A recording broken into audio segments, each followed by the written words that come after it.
Seconds and counting. We are go for Apollo 7 at this time.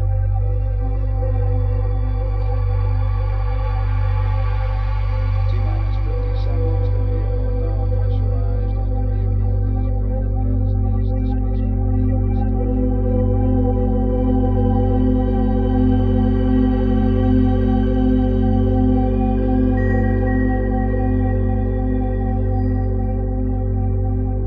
All right, everybody, our next speaker is a gentleman who has so much material that he'll be actually doing another talk tomorrow as well.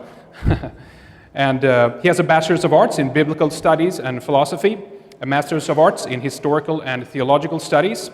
He has a doctorate in Patristics from the University of Oxford. He is also the author of many fascinating books, so many that I've lost track at this point. His focus in the field of alternative research, of course, history, archaeology, science, and a lot of other strange stuff as well. He's definitely done some groundbreaking work in these kinds of fields that we cover in this conference, and fueled a lot of creative flow, I think, for a lot of people other researchers who've picked up a lot on his work as well, sparking debates and all kinds of issues on that. So he's been looking at the post-World War II system of hidden finance.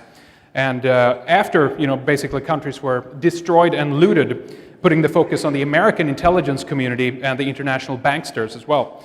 What is ironic, of course, is the success of the technological achievements of this hidden program and UFO technology was based in large part on the utilization of Axis funds, talents, and technology.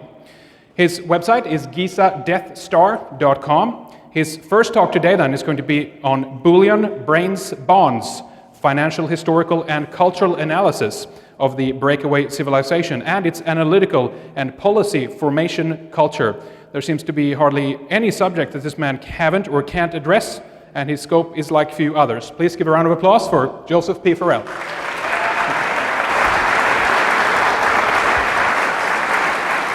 Thank you. Can everybody hear me?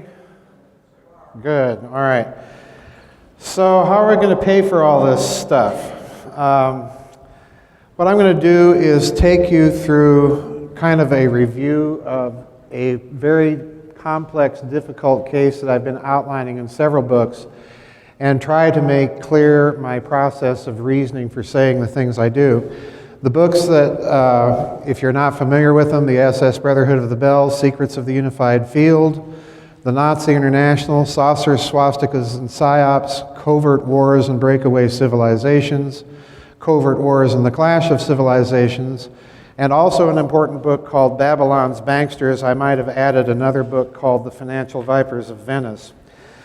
Now what I'm going to do in this talk, I have another one tomorrow, I'm primarily concentrated on the strategic and financial aspects of this system of finance and what the the intelligence community was confronted with the UFO problem in the post-war world. There's 4 points to my talk, the 2- and 3-fold post-war strategic problem. We have 3 problems essentially that we're going to be talking about today: communism, UFOs, and Nazis, not necessarily in that order.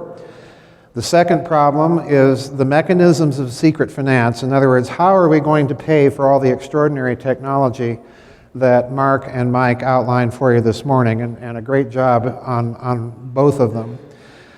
What we're really going to be looking at is all of the Axis plunder. We tend to think of only the paperclip scientists as being a part of this project. But this is not true. We have to look also at what was done with all of that Axis loot that was captured by the Nazis and the Imperial Japanese as well during World War II. And we're going to be talking about some financial fraud on a very high order, and I'm assuming also that Secretary Fitz is going to be addressing some of these things in her talk tomorrow. And the final point there, point number 3, I'm going to be talking about the bearer bond scandals that emerged in the last decade. I think this is an important and overlooked part of the story because as far as I'm concerned, we're looking at indications of a hidden system of finance that runs in the trillions of dollars, and this would be the funding mechanism in part for some of the technologies that you saw this morning. And then finally, I'm going to sum it up with some general indications. I'm going to try and get through this and catch us up on time, so I'm going to go at breakneck speed, so bear with me. All right. Now, my thesis here, I'm going to be reading a lot to you because the devil is in the details. My thesis here is very simple. The post-World War II national security establishment was faced with a threefold strategic problem. The first was the post-war Axis elites. They didn't just die and go away quietly into the night. And there are indications of an ongoing independent research projects threatening the national security of the United States, and we'll get into that in this talk. The second is the communist Soviet bloc, obviously. And then finally, and in my opinion, the most important, is the UFO and demonstrations that occurred over sensitive airspace and defense installations. I'll be talking much more about that tomorrow. That's a huge part of the problem that we have to look at in terms of a secret space program or breakaway civilization. Now, each of these factors contributed to the formation of a national security, finance, intelligence, military, industrial complex. And additionally, the national security establishment would have concluded that some UFO activity, and I'll review it tomorrow, constituted a threat, perhaps not an imminent one, but a threat nonetheless. And this is the key point. This will require the institution of a long-term mega Manhattan project. And of course, once we've said that, we need the financing. Now, the perception on the part of the national security apparatus that some UFO activity could be construed as potentially threatening and therefore potentially hostile required them in their thinking, and what we're trying to do here, folks, is reverse engineer the policy formation culture of the national security establishment in the United States. So this would have been viewed, in my opinion, as something that they would have viewed as potentially hostile. And this requires the establishment of this long-term mega Manhattan project in order to investigate and, if possible, develop the technologies to emulate the performance of the UFO. And this you saw in particular in Mark's excellent presentation this morning. Now, this required in its turn the establishment of an immense and entirely hidden system of finance. And I want to stress this point because if you're wondering why the financial world now makes no sense, I think this talk may give you some clues as to what may be going on behind the scenes. Now, this system of finance has to be entirely hidden. In other words, what I'm talking about now in this talk is not the black budget. I'm talking about something even deeper and even more off the books, all right? Now, this finance system, this hidden system of finance, was laid in the years immediately following World War II, and we'll get into the details in this talk. It's based to some degree, though not entirely, on the striking of a modus vivendi with the former Axis elites in order to utilize their funds and their talent and their technologies. So what we have, I'm suggesting to you, and what we will see as I outline in this talk, is the institution of financial fraud on an industrial scale that persists over several decades. Now let's look first of all at the first strategic threat very briefly, the communists. And there's 4 points that if you go back to the time period from 1945, the end of the war, on up to, say, the early 1960s, there are 4 factors that I think weigh very heavily in the culture policy formation culture of the hidden intelligence and national security state. The first, obviously, is the memory of Pearl Harbor and the threat of surprise attack, because we quite literally lost most of our fleet in Pearl Harbor. And the second factor coupled with this is the advent of new technologies and weapons of mass destruction, the atom bomb in 1945, and then again the hydrogen bomb in 1952. And then the third thing that we need to consider here is you couple this technology with the German V-2 development, the development of ballistic missiles, which was underway, we knew this, in the Soviet Union, and we certainly were doing it as well. This meant that the threat of surprise attack was very real. It was a very real thing that they had to consider. And then the fourth factor, of course, in 1957, was the Russians launching Sputnik. Because, of course, theoretically, the potential was if you can orbit a satellite, then you might be able to orbit nuclear weapons and literally rain destruction down at a moment's notice. Now, all of this leads to this gentleman here and the development of what was called the open skies policy. And the thinking was, this was a policy that we will see was developed and advocated by Nelson Rockefeller, who was a prominent advisor to President Eisenhower. They immediately concluded that we should have a policy whereby both sides could fly over each other's countries, monitor their activities, and make sure that neither side was subjected to a surprise attack. And this led to the development, of course, of the spy satellite. And all of this is coordinated by this man here, Richard M. Bissell, a very important man. If you don't know this man, get acquainted with him, because this man is in charge of all the covert operations of the CIA throughout the 50s, up to and including the U-2 flights and, of course, the Bay of Pigs. This is the gentleman that is, so to speak, the top of the brain trust coordinating all these activities. But this gentleman is also a close associate with Nelson Aldrich Rockefeller, who, as I said before, formulates the policy, and Bissell is the one who ultimately is behind the development of the spy satellite. Now, I want you to consider, if you're dealing with communists, UFOs, and possibly some independent group developing exotic technologies, you have to know where it's coming from and what they're up to. So you have to develop a crash program to create the technologies to monitor all of these types of developments. And it falls to Richard Bissell. Now, I want to read you this quotation from my book, Covert Wars and Clash of Civilizations, and I'm citing an excellent book on the development of spy satellite technology by Parker Temple, and that book is entitled Shades of Gray, National Security and the Evolution of Space Reconnaissance.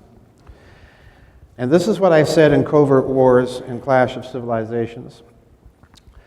By November 1954, President Eisenhower had made the spy satellite program official, and CIA Director Allen Dulles informed Bissell that he was to manage it. So stop and consider now. You have the man in charge of covert operations like the U-2 flights, in charge of covert operations like the Bay of Pigs, and now he's also in charge of technological development. So bear this in mind. There is a close association between the development of these secret space technologies and covert operations. The problem lay in financing such a crash program and keeping it entirely secret.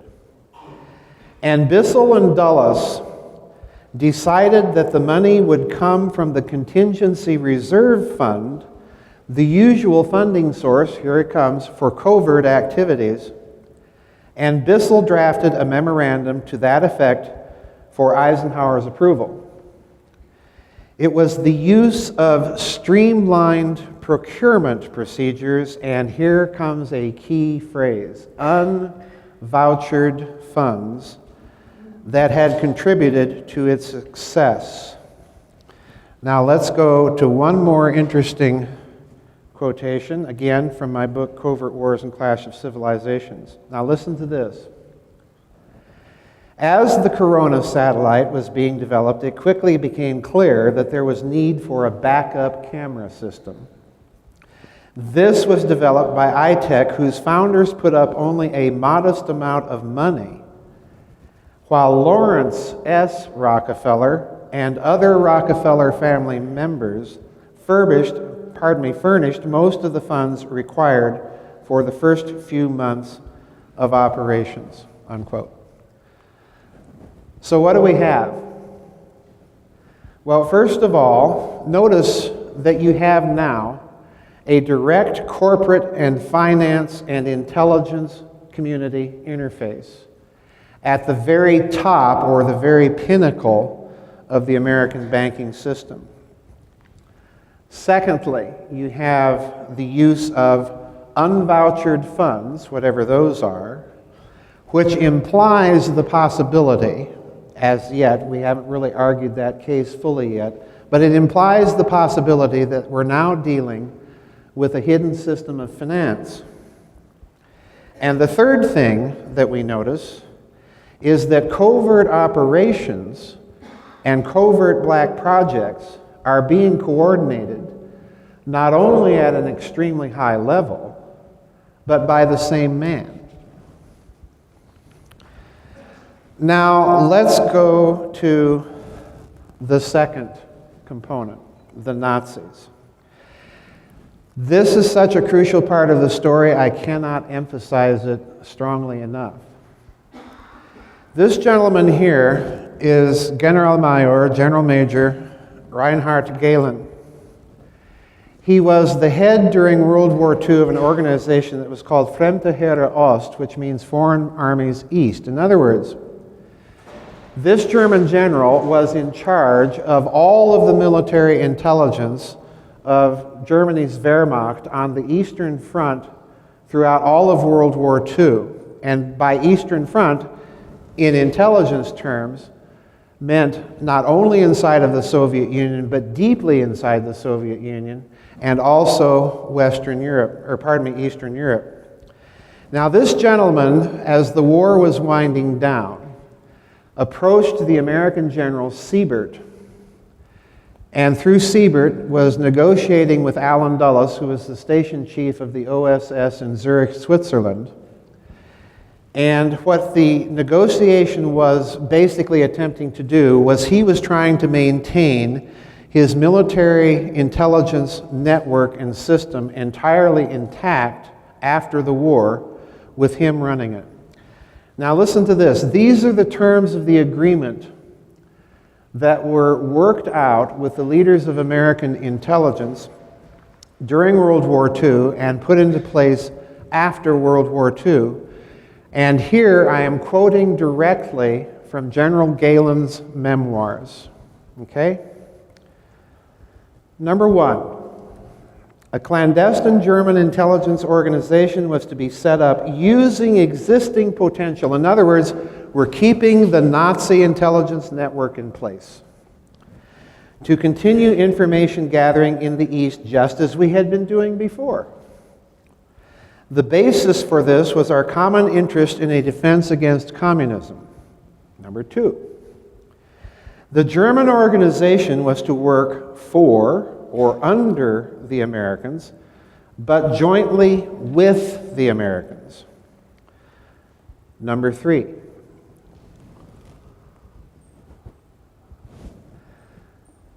the organization would operate exclusively under German leadership. In other words, what he's telling you there is that part of the negotiation left him in place and in control of this intelligence network after World War II. And eventually this intelligence service is rolled into the West German Bundesnachrichtendienst to become its intelligence service, which remains their version of the Central Intelligence Agency to this day. So in other words, there is a direct connection between this wartime Nazi intelligence organization then and German intelligence now. This was the man that founded it. Would operate exclusively under German leadership, which would receive its directives and assignments from the Americans until a new government was established in Germany. Number 4. The organization was to be financed by the Americans with funds which were not to be part of the occupation costs, and in return, the organization would supply all of its intelligence reports to the Americans. Number 6. This is the one I loved. Listen carefully. This will, I hope, show you exactly what's going on. Should the organization at any time find itself in a position where American and German interests diverged, it was accepted that the organization would consider the interests of Germany first, unquote. What a deal, huh?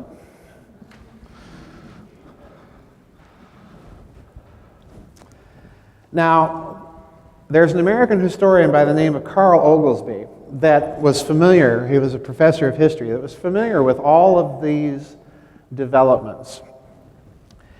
And he wrote about this agreement with Galen's organization. And please understand, Galen commanded a massive organization which included exilee or expellee fronts of people from White Russia, from the Ukraine, many of them headquartered in this country, incidentally.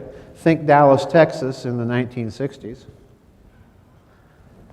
This meant, according to Oglesby, that this agreement, quote, substantially preempted the CIA's civilian character before it was ever born. Thus, whatever the CIA was from the standpoint of law, it remained, from the standpoint of practical intelligence collection, a front for a house of Nazi spies, unquote. And this is true, because if you look at this next quotation at the bottom, there's a book out called by Christopher Simpson called Blowback.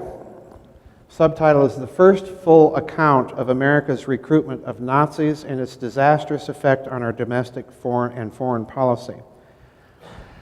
So bad was, and so total was the early influence of the Galen organization, that's what it was called, the Galen Org, over the collection and even analysis of intelligence inside of the Eastern and Soviet bloc, that, quote, during the first years of the CIA under Rear Admiral Roscoe Hillenkoetter's administration, Galen's reports and analyses were sometimes simply retyped onto CIA stationery and presented to President Truman without further comment, unquote. Now, there's another problem with this post-war Nazi nexus. There's another problem. And the problem are the indicators that somewhere in the world, the Nazis continued to develop the very technologies that they were working on inside the Third Reich during World War II. So this brings us to the next point on the talk. In the coming slides, I'm going to outline the Ronald Richter problem, as I like to call it. This is Dr. Richter over here. And this is related to the 1951 Perón press conference, which we have to talk about, because in 1951, Juan Perón called a press conference, introduced Dr. Richter, and said that Argentina made the grand announcement that Argentina had solved the problem of the hydrogen bomb. And we hadn't even exploded ours yet. That was a little over 8 or 9 months later in 1952. So in other words, Argentina is trying to steal our thermonuclear thunder, so to speak. And Dr. Richter was introduced by Perón at this press conference. And the reason I'm putting up our hydrogen bomb test, the Mike test, this is going to be one of the problems that we're going to be looking at not only today but tomorrow. So I want to kind of clue you in there about that. We're going to talk about the U.S. Air Force's secret inquiries and assessments of Richter, because this man is talking in 1951 about the kinds of physics that Mark McCandlish showed you this morning, okay? And we're going to get to him in just a few moments. Those statements that he made to the United States Air Force after being publicly denounced in the world press as being a fraud and a mountebank and a swindler and a con artist, after that happens, and after the Mike hydrogen bomb test in 1952, the U.S. Air Force sent secretly people to interview Dr. Richter and exactly what he was doing, find out exactly what he was doing. Now, when you read these statements, as we're going to see in a few seconds, what Richter is talking about is cold fusion, okay? So let's go to the U.S. Air Force and what they said in their report about their interviews with Dr. Richter. Listen carefully. The program outlined by Dr. Richter is theoretically possible. The questions to be solved concerning the materials and methods needed to achieve the results possible by his scheme far exceed the capability of present limitations. Furthermore, changing gears here, Dr. Richter, although having developed a reputation for being a competent scientist in Europe, has in the last 5 years exhibited all the characteristics of a first-class mountebank and swindler. When financial exigencies dispelled the conspiratorial air around his program, the whole scheme burst with all the force of an exploding soap bubble. Consequently, it is not reasonable to place very much reliance upon statements by Dr. Richter. It is requested, changing gears again, it is requested, however, that all material of this nature available continue to be collected for evaluations. Now stop and consider this. It's theoretically possible. It far exceeds our current technologies. Then he's a fraud and a mountebank and a swindler and a con artist. But nonetheless, we're going to keep gathering every scrap of material on this guy that we can. All right? So what's the real problem?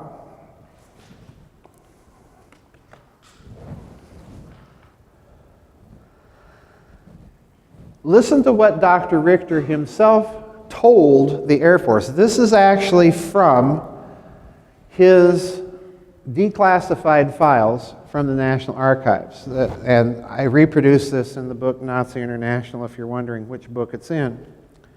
This is Richter explaining his fraudulent mountebank theory to the U.S. Air Force, which said he's a fraud and a mountebank, but yet he's talking about things theoretically possible. And in one scientist's investigation in the file, he said that Dr. Richter is some sort of mad genius working in the 1970s.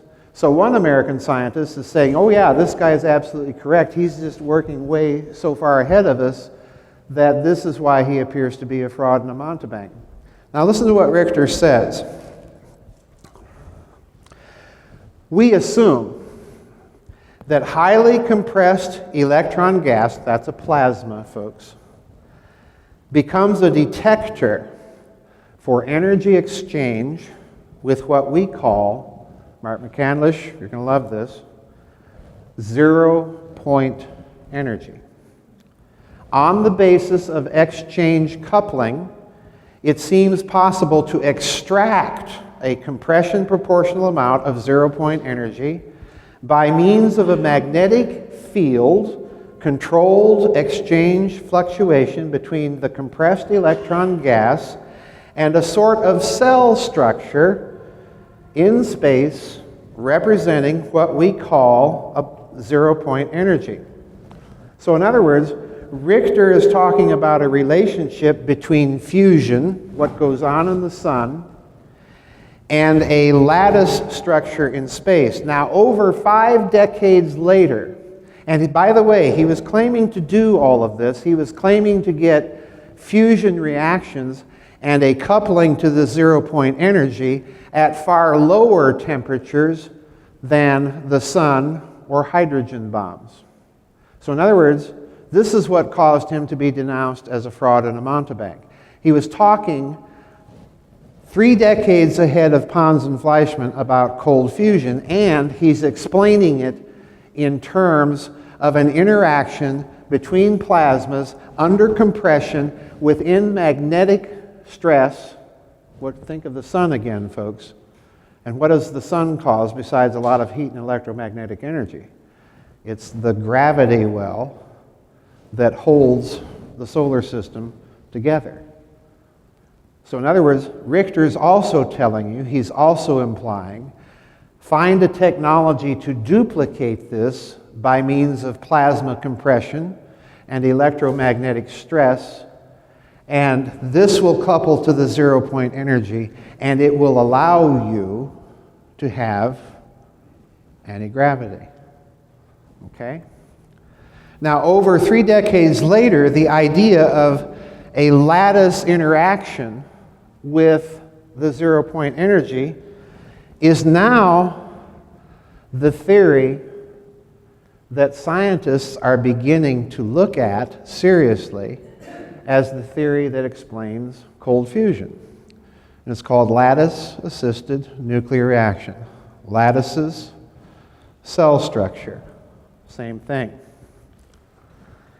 Now, we're racing through here, folks. The third problem that the national security establishment has to look at, besides all of these Nazis down there in Argentina doing very strange things for Juan Perón, and besides the communist bloc, is we have a UFO problem, okay? And I'm going to try and highlight what I think are 3, not the only, but at least 3 of the major contributory factors that if we're going to reverse engineer the policy formation culture of the national security establishment that we have to look at. The first is obviously 1947. There's a huge UFO flap in the year 1947. I believe Richard Dolan at one point when we talked recently said that there were something like hundreds of them all over the world. The second thing that we're going to be talking about is a German-American engineer by the name of Alfred Leding, and the very first assessments that were done within the national security establishment. Remember, 1947 is also the year that President Truman signs the National Security Act, creating the CIA and the NSA into law. And as we're going to see a little later on, 1947 is a crucial year financially. All right? Leding offered the first assessments, and interestingly enough, we're going to see that the first thing that he suspects is somehow the Nazis are involved with this. But later on, Alfred Leding also offers, for very deliberate, very specific, very clear reasons, another hypothesis, not in opposition to the first one, but rather as a supplement to it. And that is, he thinks that some of it may be coming from off-world simply because we don't have the production capacity to produce all of these UFOs seen all over the world, oftentimes in the same time frame. So let's look very briefly at 1947 And one of the reasons of why, possibly, Lading was first thinking in terms of Nazis. And that's this gentleman here, Kenneth Arnold. And those of you familiar with the UFO literature probably know this name by heart. Those of you who aren't, Kenneth Arnold was flying in June of 1947 near Mount Rainier in Washington. And he described seeing, I think it was 7 or 9, something like that, what he called saucers skipping. And he later landed and drew a picture of it. Please note this is going to be very important in a moment. And these reports that Arnold and others saw in 1947, incidentally, were reported to the FBI by the local special agent in Boise, Idaho, I think it was, a fellow by the name of Guy Bannister. And the subject of these UFO reports that Bannister filed was always called Subject Matter X. There's the beginning of your X files. For those of you who don't know who Guy Bannister is, Guy Bannister, if you've seen Oliver Stone's movie JFK, he's the New Orleans detective played by Ed Asner.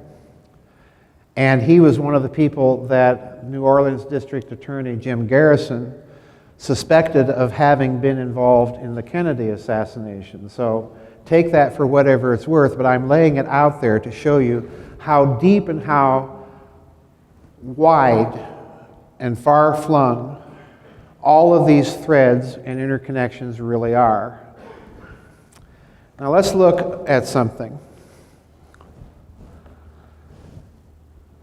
When Arnold drew his sketch of what he saw, imagine someone like Alfred Lading, who we'll get to in a minute, sitting there at Wright-Patterson Air Base in Dayton, Ohio, a member of the Air Technical Intelligence Command. His boss is General Nathan Twining. And Lading is in contact with all of the German paperclip scientists, including Walter Lippisch, who had been brought to Wright-Patterson Air Base. And he therefore is very familiar with the Horton Flying Wing. So Lading writes one of his first intelligence assessments. And here's Alfred Lading. Notice what he's working on here? And guess where he's working on that? Lockheed. Okay?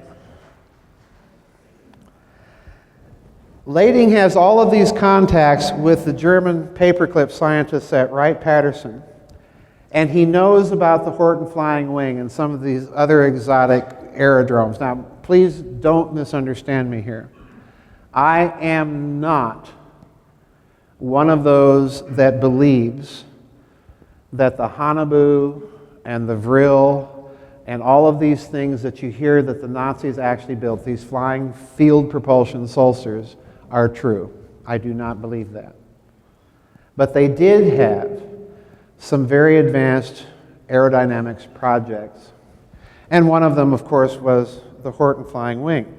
And on that basis, it's Lading, in my estimation, who's probably the brains behind the 1947 Air Force Collection Memorandum, well known to many people in the subject of secret technologies and ufology and so on, where you read it very carefully. And one of the things that General Shulgin is wanting the Air Force to do is find out, where are the Horton brothers? I'll tell you where. Guess where? Argentina.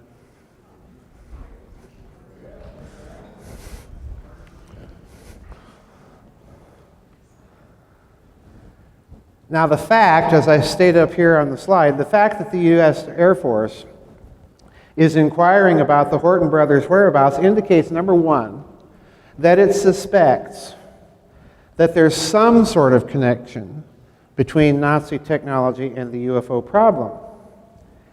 And secondly, that it was perhaps fearful of the post-war continuation of some of those projects, either by other host countries, the Soviet Union, Argentina, Brazil, or by independent Nazi groups, which is, in fact, my suspicion as to what is really going on. So, in addition to this, and I'm reading now from Covert Wars and Clash of Civilizations. In addition to this, on November 10th, 1947, a secret intelligence collection memorandum was issued by the 970th Counterintelligence Corps to senior officers in Europe, and specifically to the Nuremberg, Würzburg, Bayreuth, and Bamberg subregions. The document concludes that the UFOs are real, that they represent a technology, and that it was further suspected that the flying objects may have been developed from original plans and experiments conducted by the Germans prior to the capitulation.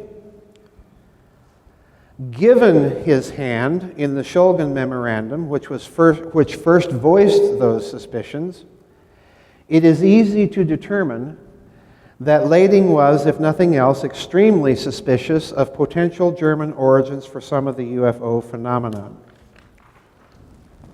However,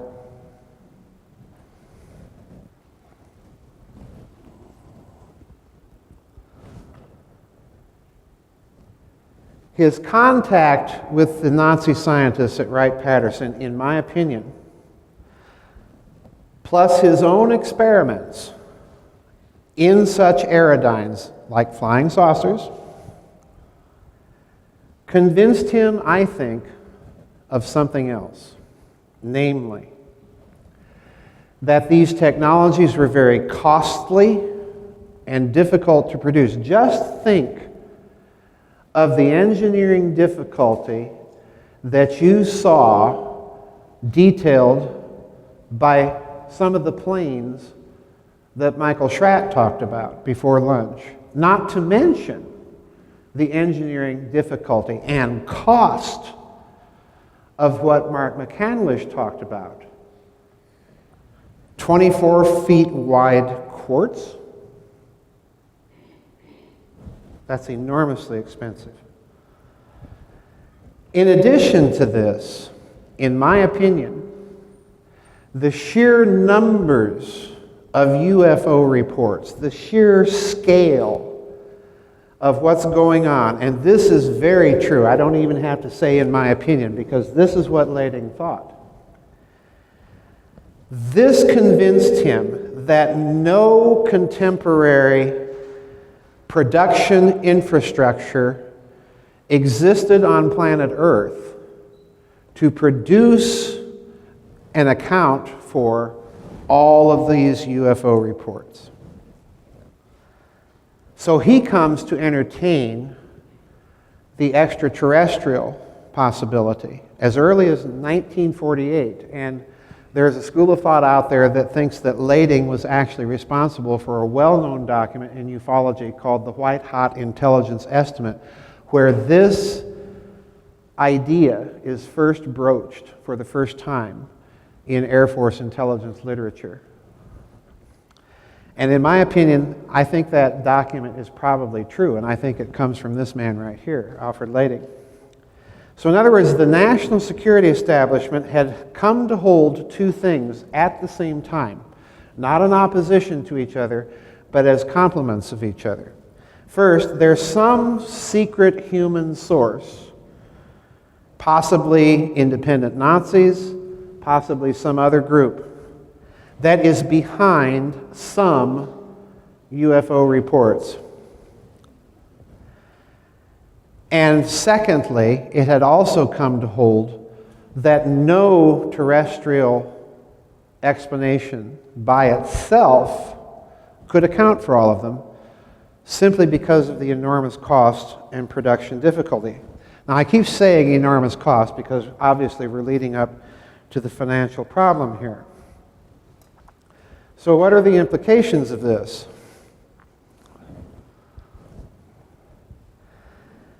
This means the United States national security military-industrial finance complex is confronted by a triple threat: communists, Nazis, UFOs. And that his response has to do four things. First of all, it has to develop technologies that can do triple duty, dealing with all three potential threats, not the least of which is finding out, if possible, where they're coming from and what they're doing. Secondly, since the UFO represented the greatest long-term potential, not imminent, potential threat, a long-term program had to be put into place to emulate its technological performance. And that requires, number three, a decades-long financial commitment. In other words, this is the This is the Manhattan Project on steroids. The Manhattan Project lasted 3.5 years. It cost billions of dollars, in 1945 dollars, incidentally. This is a problem that's going to require decades and funds in the trillions of dollars for decades.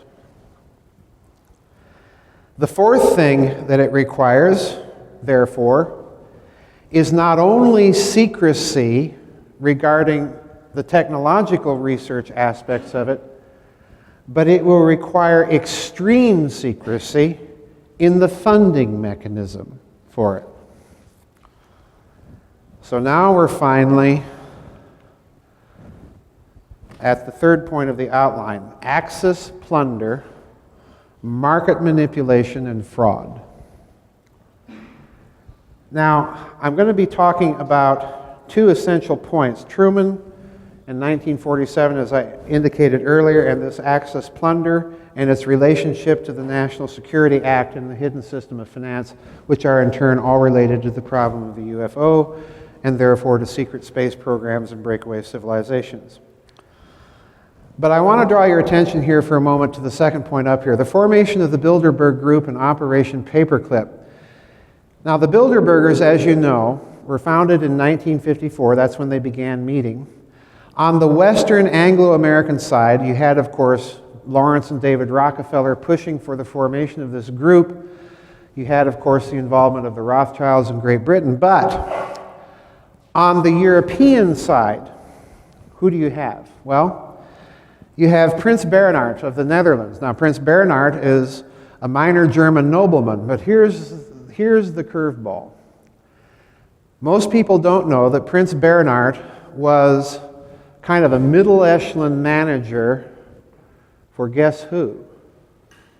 Interessen, Gemeinschaft, Farbenindustrie, Aktionsgesellschaft, IG Farben.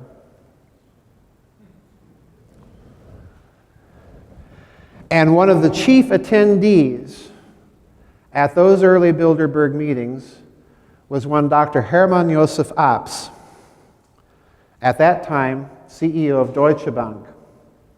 During the war, Dr. Abs was the head of a small handling bank in Berlin. I can never remember the name of it. But this handling bank that he was the head of was the bank that handled all public accounts of the Reich government. In other words, that's the man signing Adolf Hitler's paycheck as Reichskanzler. Okay? That's the guy.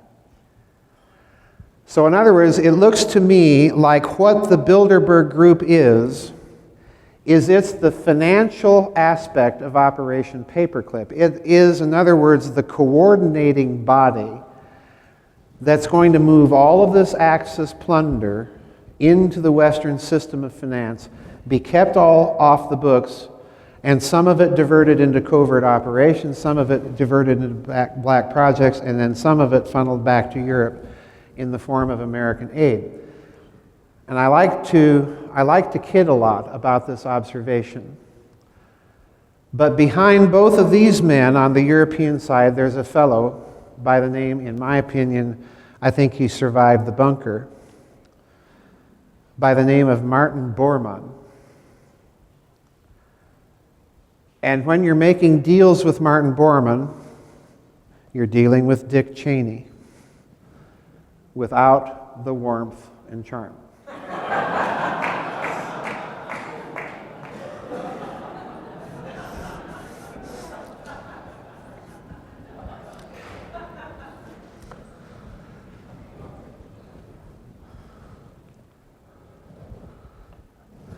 Now let's look at this Axis loot for a moment, because everyone thinks about the Nazis going around Europe and plundering art treasures and stockpiling everything. Nobody remembers the Japanese. But in point of fact, throughout World War II, there was a Japanese operation called Operation Golden Lily. It was led by a member of the imperial household by the name of Prince Chichibu.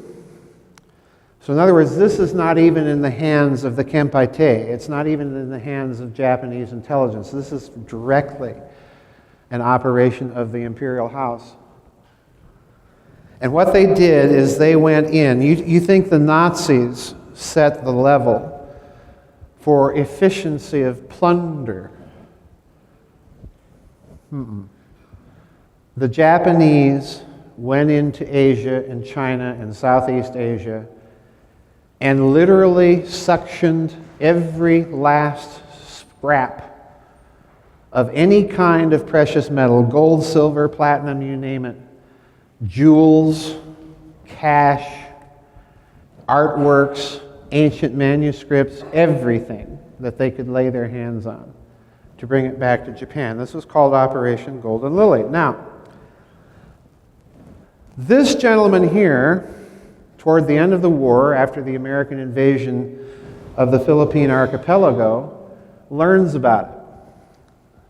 And his name is Captain, later General, Ed Lansdale. That name might be familiar to some of you JFK assassination researchers. Lansdale learned about Operation Gold Lily and all of this vast loot that was buried on Luzon and Mindanao and all over the Philippine Islands. And when he learned about it, he flew to Tokyo to debrief General MacArthur. And MacArthur said, well, that's interesting. I need you to get on a plane and fly to Washington and brief President Truman. We're talking again, folks, in 1945 dollars terms of billions of dollars. Billions. So Lansdale flies to Washington and briefs Truman. Now please note right at the bottom here, this is the beginning in 1947, not only of a black budget, but please understand me now, something completely separate and totally hidden. Truman, on learning of it, discusses it with his cabinet and, quote, decided to proceed with the recovery, but to keep it a state secret, unquote. Now, folks, at that moment, President Truman put the American intelligence apparatus in the banking business. At that moment. I leave it to you to work out all of the implications of that decision for what's going on right now, both domestically and internationally. Now, that bit of information, incidentally, if you don't know this work, it's a wonderful book discussing Operation Golden Lily called Gold Warriors. It's by Sterling and Peggy Seagrave. Now, there's another aspect to this story.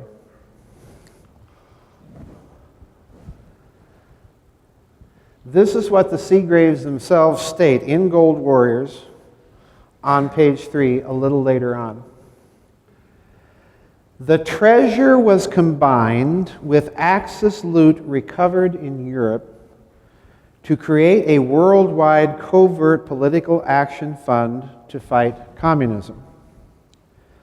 This black gold gave the Truman administration access to virtually limitless unvouchered funds for covert operations. But I believe it goes beyond mere covert operations because, as I put it down here at the bottom of the slide, the sheer scale, when you combine that Japanese loot and that Nazi loot, suggests to me, given the threefold strategic problem that we're facing, that much more than communism or covert operations against it, or even post-war Nazis or whoever else, but that the UFO was a long-term problem requiring that technological emulation. And if you're setting up a system of hidden finance, go back to what I said previously about Richard Bissell and the Rockefellers contributing their own personal private family funds to the development of the backup camera system for the early Corona satellites. Oh, we'll donate you the money. You don't have to tap the taxpayer. Go back to that element, and what you see now forming with this hidden system of finance is a nexus between this black projects world requiring its hidden system of finance, and that's going to demand, at some point, the participation off the books of the major prime banks of the West.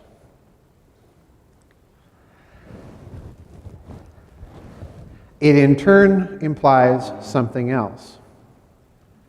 Since you're keeping all of that Japanese gold secret, it means that any amount or estimate of the amounts of gold that you see in the world today are probably badly obfuscated, and perhaps off as much as an order of magnitude.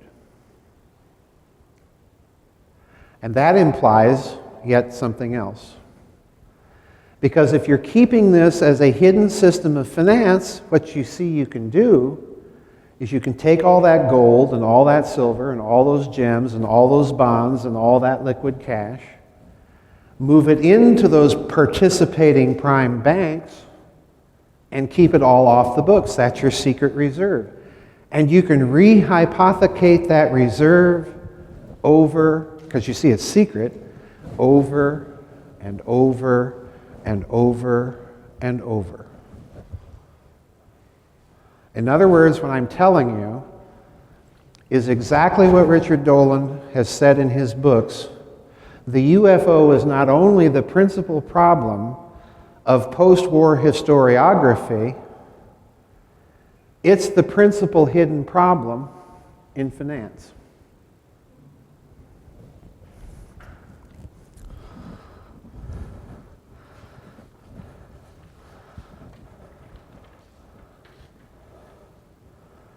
So let's look and sum it up. Truman's 1947 decision to keep all this Axis plunder a state secret implies truly profound and significant things for the long-term financial structure of the West. Number one, it implies the intelligence national security complex now entered the realm of international finance and banking directly. Number two, it implies that the intelligence community had to have, at a lower level of complicity, the participation of prime banks around the world to make such a system work. What I've just told you is that they are participants in a system ultimately involving fraud.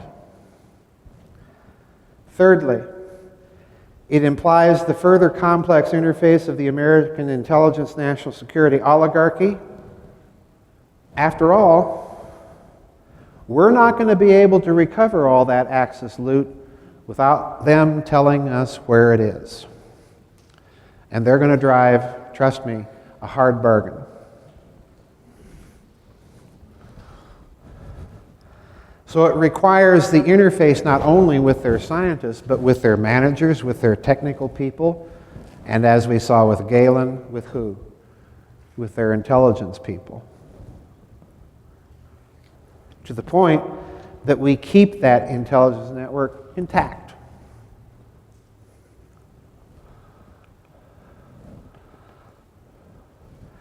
The fourth thing it implies is the creation of a vast secret mechanism of finance totally unaccountable to the public and their institutions of government, and increasing the dominant financial concern of the American federal government.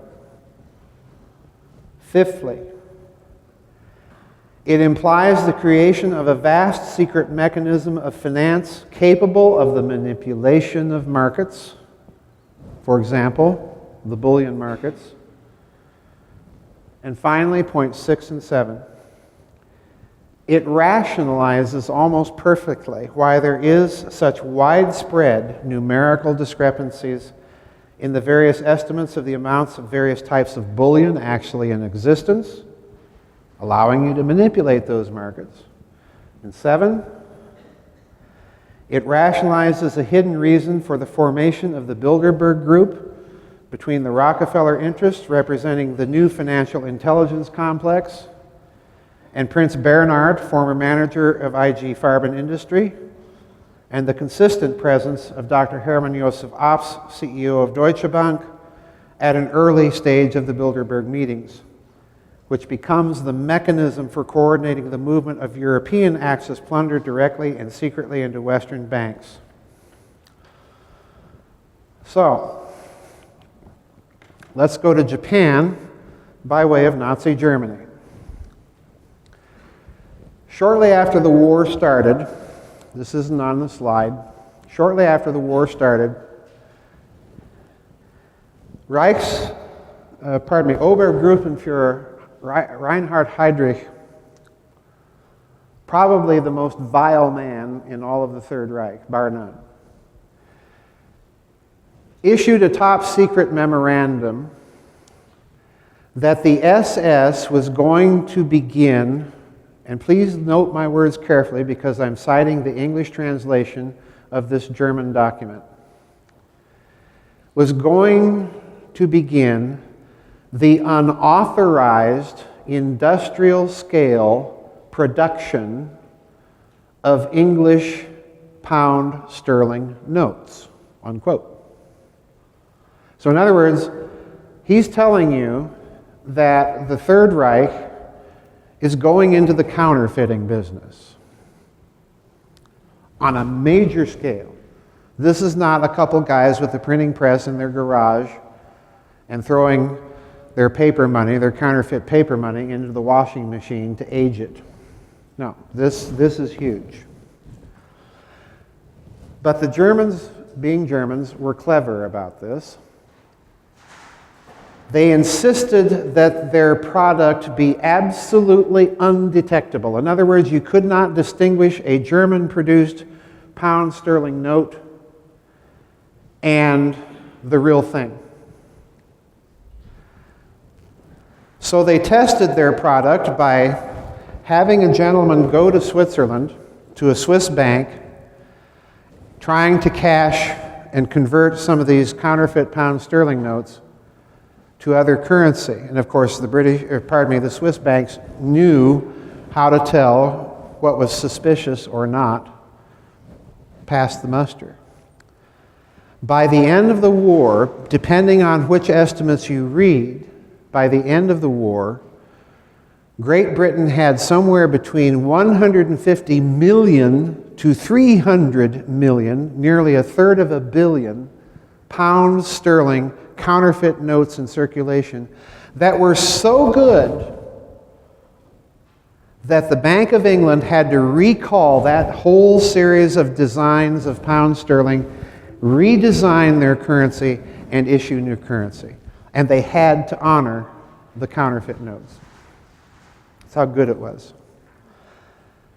And the Germans also figured out, hey, a fellow in Germany by the name of Friedrich von Schwendt figured out that you could use this system not only as a system of economic warfare against the United Kingdom, but hey, this is a wonderful source for funding our covert ops and our secret research. Isn't that handy? So now let's look at Prime Minister Tanaka in Japan. Of course, you all know that Japan, since the end of World War II, has been basically a satrapy of the United States. Now, Prime Minister Tanaka was faced with Japanese bonds that were coming to maturity, and he didn't have the money in the finance ministry, so what he decided to do is he's going to issue new bonds to the bondholders. I'll swap the paper. And these are very clever bonds. Pay attention to this one. If you don't think governments indulge in fraud on a massive scale in their own securities, this is essential to my argument. At the time, this is the world's second largest economy.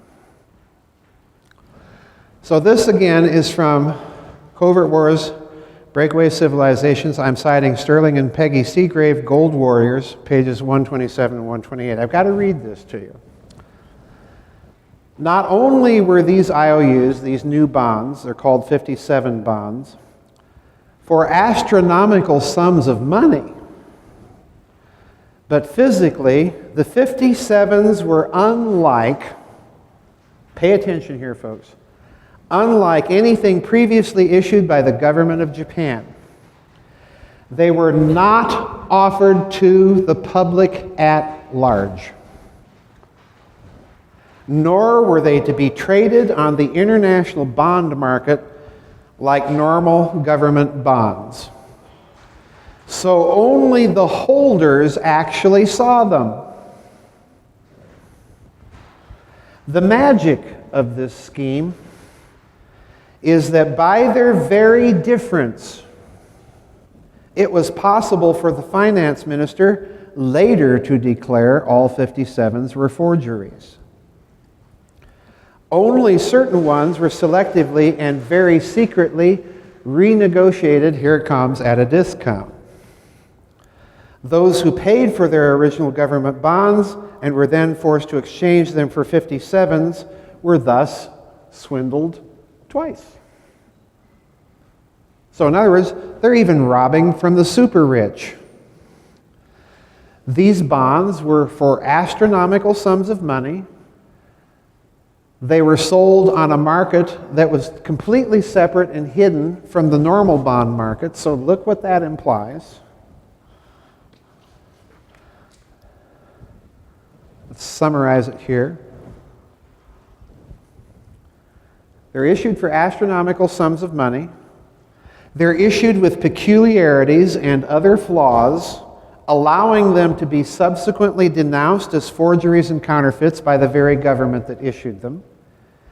They're, number 3, not sold in any public bond market offering, thus implying that they're sold on a completely hidden and secret bond market. 4, the issuance of such bonds implies by the nature of the case the necessary participation of some prime banks in the scheme.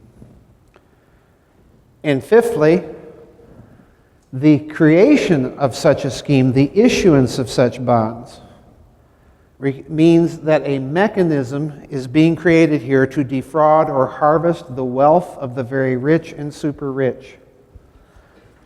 So, with this in mind, let's look at the bearer bond scandals that dropped right off the radar screens of the major media almost as soon as they were reported. And I want you to look at one of these fake bonds up here. What do you see? Well, first of all, it's for $1 billion. It's got a serial number, AP11 071035, AP11. It's issued, supposedly, by an East Asia securities trading firm that genuinely exists. This is a red seal designed to kind of imitate the red treasury seal of a United States note called Money World.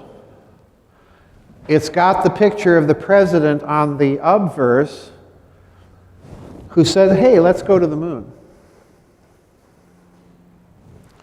It's issued in a denomination that officially the United States denies it ever issued any bearer bond in denominations of $1 billion, much less through Money World.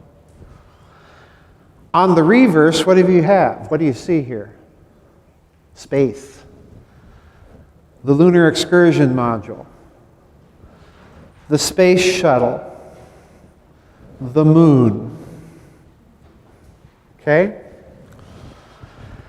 Now, East Asia News, which is a Vatican-associated news service, which, incidentally, remember Hirohito scouring East Asia for all that loot?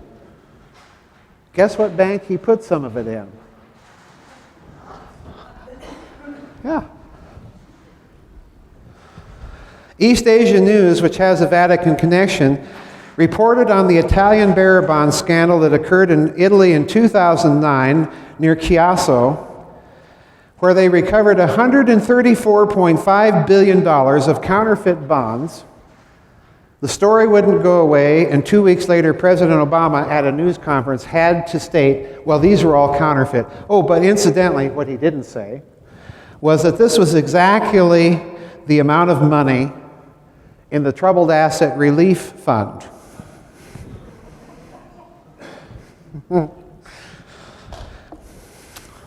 Okay? Now, I'm going to suggest to you something very significant about this bond. Let's assume it is fake, but that Money World, which trades in sovereign securities, incidentally, in East Asia, big trading firm, that Money World is sending a message. What's the message? Well, I'm going to suggest to you it's this. If you're going to set up a hidden system of finance using fraud and counterfeiting and Axis loot and a bunch of other stuff, one of the things you might do to get the participation of prime banks is to collateralize whatever is found out in space. Kind of nifty, huh? Kind of like Venice. Kind of like Venice. We want to send some ships to the east and get some spices, trade some things. We need a loan. And the banks on the Rialto say, sure, give us a certain share of the profits of whatever it is you bring back.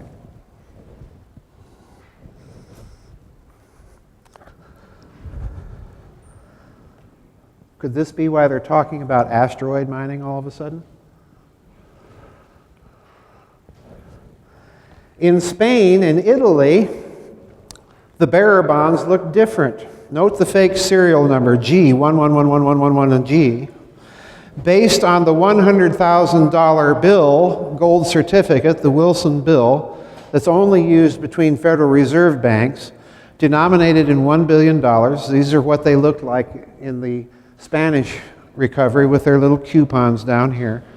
In Spain, in 2009, $1.65 trillion worth of these these gold-backed bearer bonds denominated in $1 billion each were seized by Spanish financial police in Spain.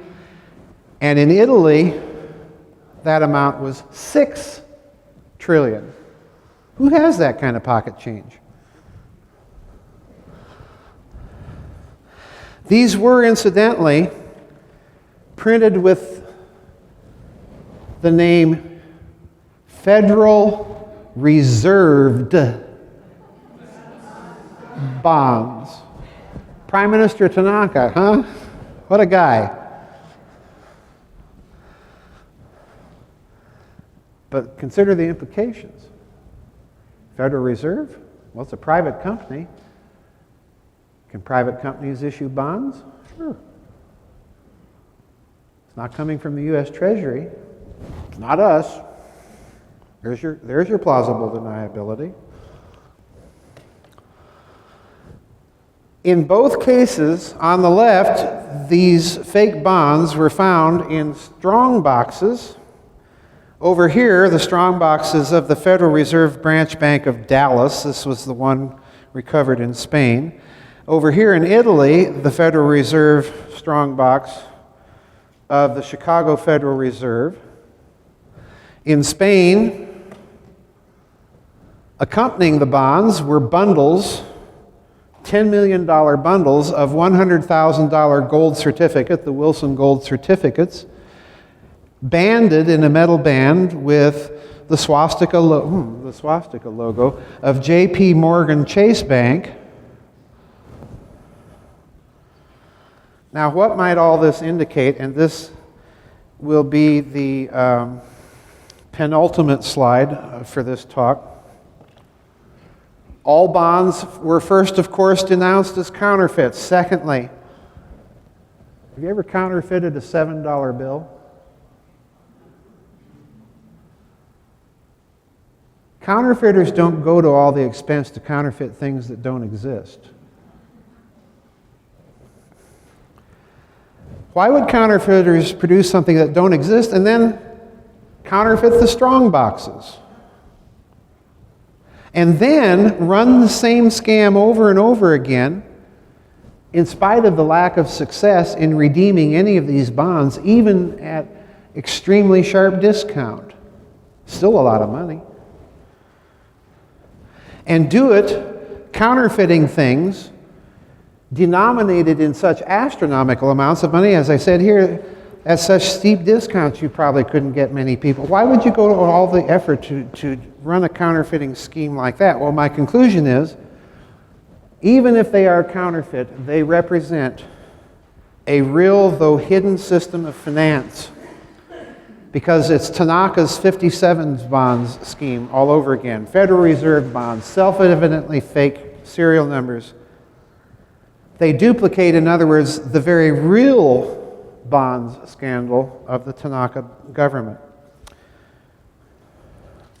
So, final slide.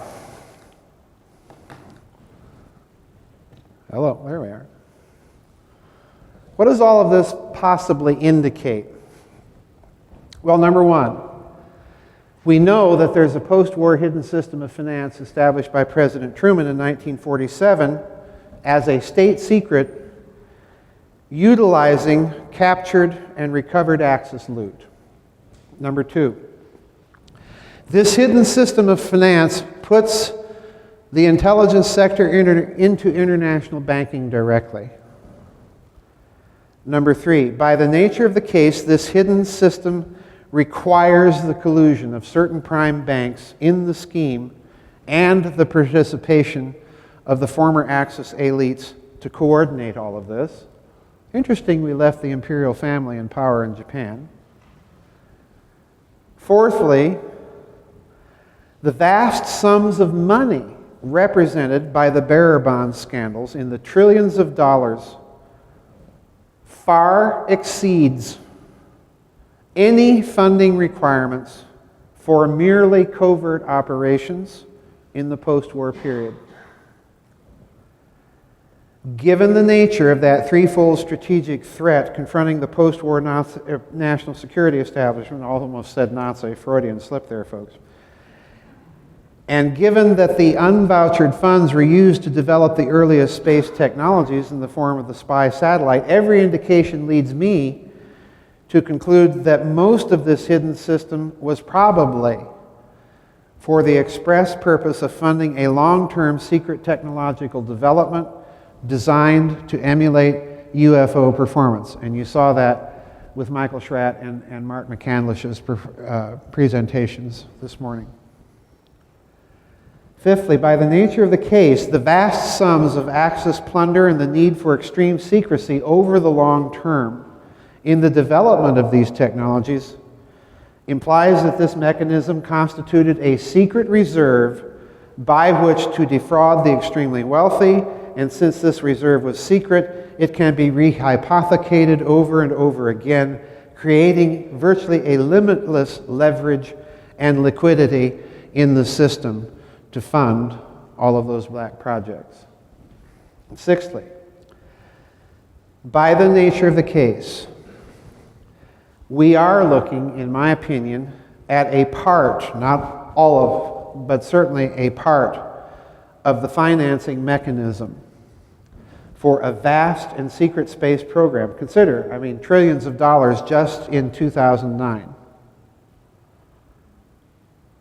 Consider that system extrapolated over time from 1947 to now.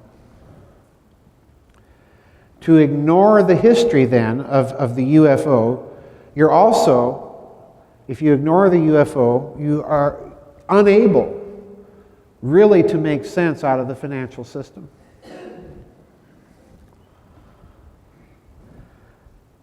This mechanism is put into place to deal with it. And therefore, to ignore it, to borrow the phrase and insight of Secretary Fitz, this constitutes a gaping material omission, not only in the historiography of the period, but in the understanding of the nature of the current financial system. And that's it.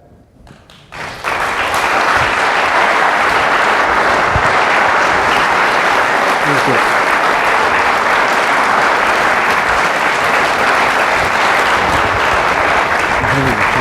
Good stuff. Huh? Good stuff. Thank you.